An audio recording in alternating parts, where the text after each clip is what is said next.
मी सुद्धा साध्या घरातला शेतकरी मुलगा आहे. शिक्षण घेऊन बंधूच्या मार्गदर्शनाखाली आणि आई वडिलांच्या पुण्याईने आज मी इथं आहे.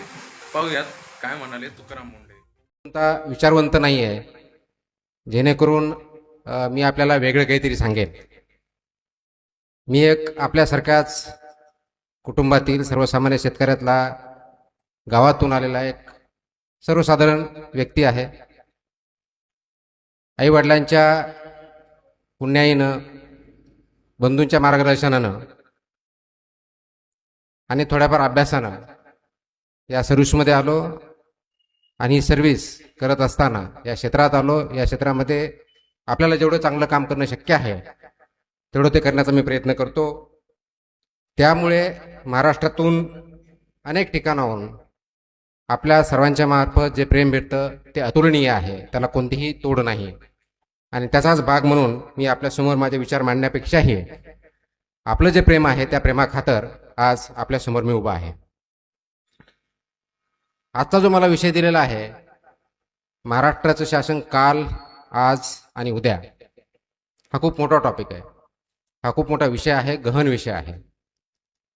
याच्यावरती पिढ्यानपिढ्या विचारवंत यांनी आपले मतं मांडलेले आहेत. समाजसुधारकांनी कामं केलेलं आहे, शासनाने काम केलेलं आहे. पुढच्या अनेक पिढ्यासुद्धा याच्यावरती घडतील, त्याच्यावरती विचारही करतील आणि कामही करतील. म्हणून तो एका भाषणामध्ये 30, 40, 50 मिनिटामध्ये बोलण्याचा टॉपिक डेफिनेटली नाही आहे. परंतु माझा जो काही अनुभव आहे, शासनामध्ये काम करत असताना, वेगवेगळ्या पदावरती काम करताना आलेले अनुभव, जे काही माझं थोडंफार वाचन आहे, या सर्वांच्या आधारे मी माझे या विषयावरती विचार मांडण्याचा मी प्रयत्न करेन.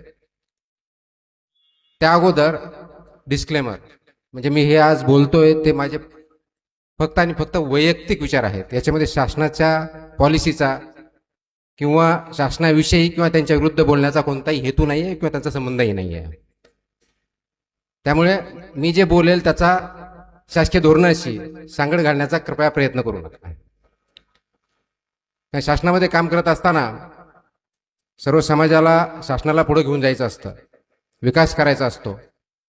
आणि या विकासामध्ये अनेक संधी असतात, अडथळे असतात, अडचणी असतात.